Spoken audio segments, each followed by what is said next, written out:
we are bombarded with imagery of clear, healthy skin, or what's perceived to be clear, healthy skin. However, what you mostly don't hear about is that the makeup of our skin is more than just collagen, more than just dermis and epidermis, more than human even.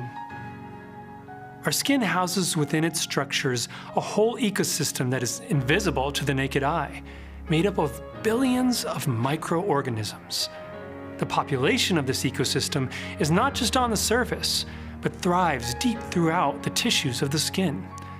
And despite our past attempts to rid ourselves of these passengers, we have found that their health is linked to our skin's health, and that we are inextricably linked together with this tiny universe we call the skin microbiome.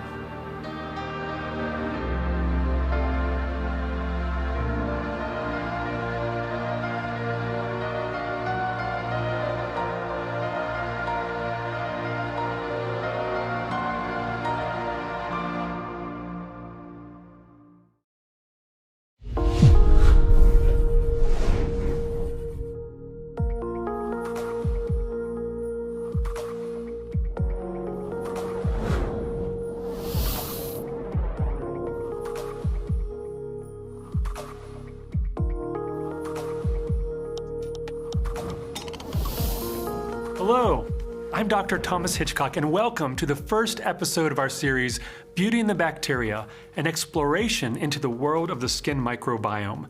In this series, we'll take a closer look at the entangled nature of our skin's relationship to the microbes that live on and in our skin, and how that affects our lives from birth till death. Over the years, we've grown accustomed to the fact that microbes play a large part in our daily lives, some for the better, and some not so much.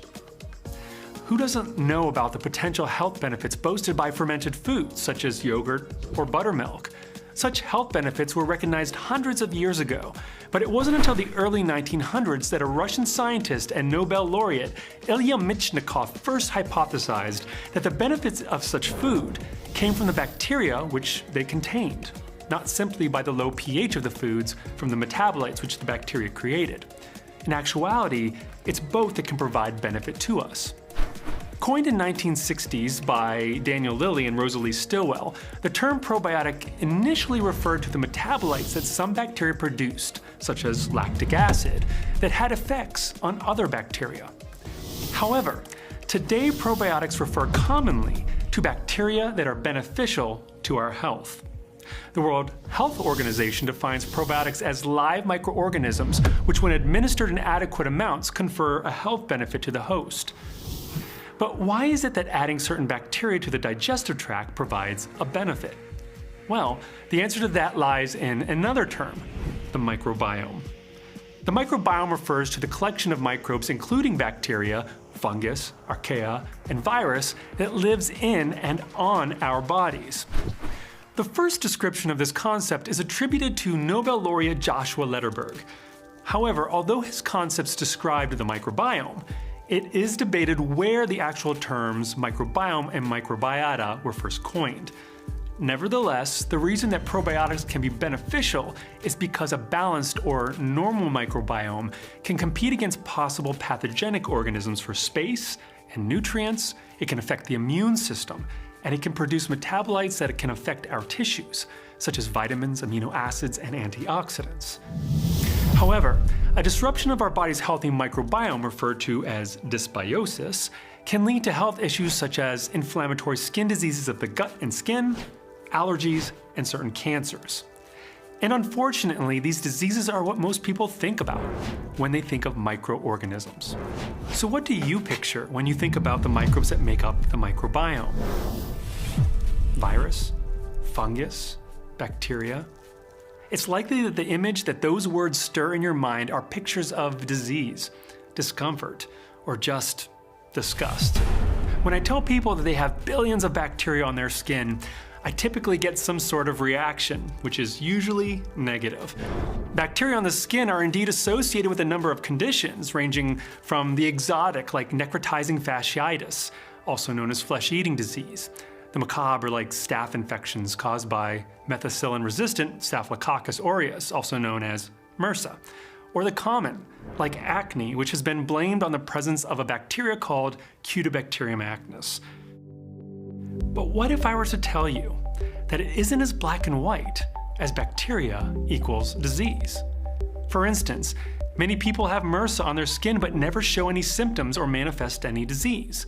I, for one, know that I have MRSA on my skin from my time in hospital over 12 years ago, yet I don't have a staph infection.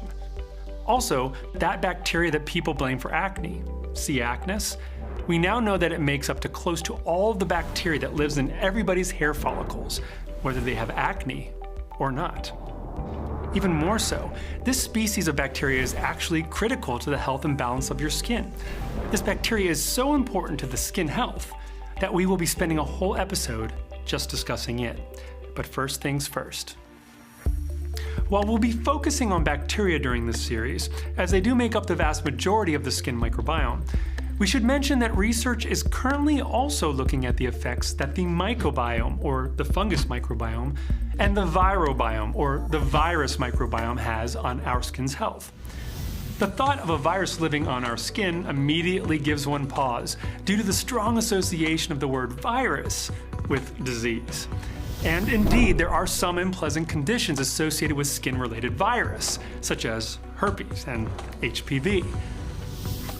However, while there's still a lot to learn about the virobiome of the skin, we do know that a type of virus that targets bacteria, called phages, actually can have a rather large impact on the structure of a given microbiome.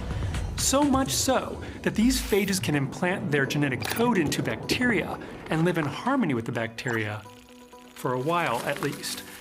We can even estimate the type and number of phages that have attempted to infect a bacteria by looking into the bacteria's CRISPR element, which is a primordial bacterial immune system.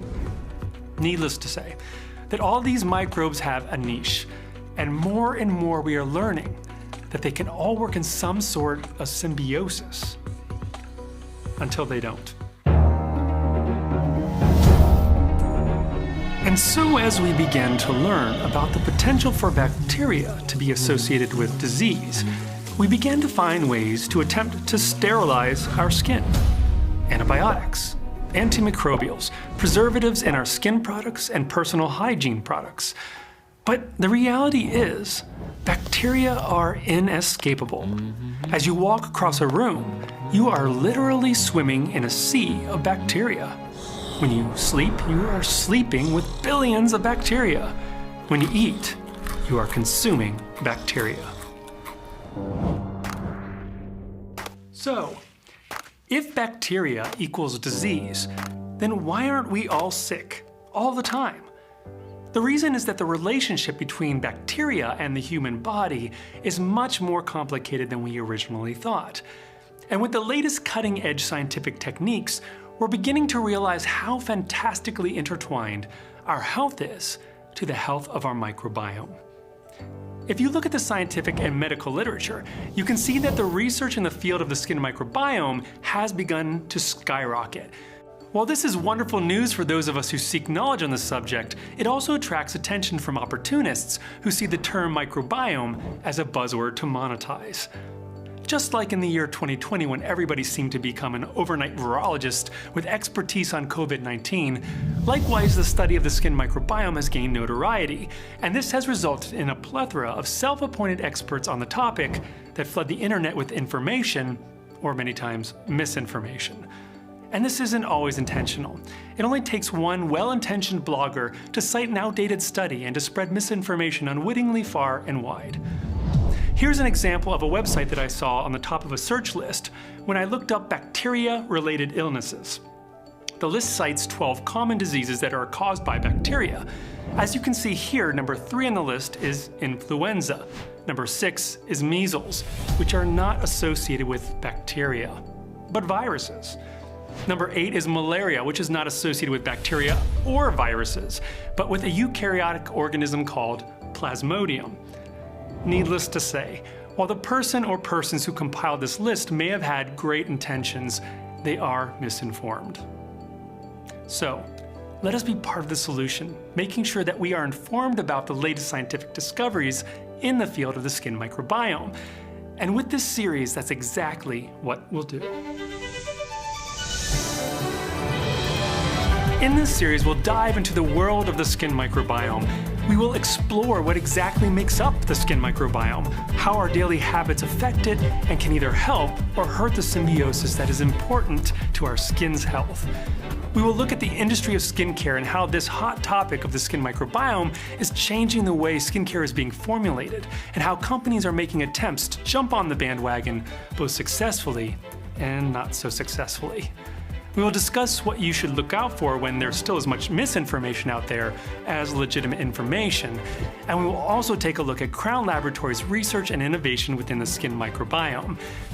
At Crown, we've built out a state-of-the-art microbiome research and manufacturing facility and assembled a brilliant team of scientists that will enable us to be leaders in innovation in the field of the skin microbiome. Our goal with this series is to share with you the information that will help you to change the way you think about your skin and the bacteria that lie within it.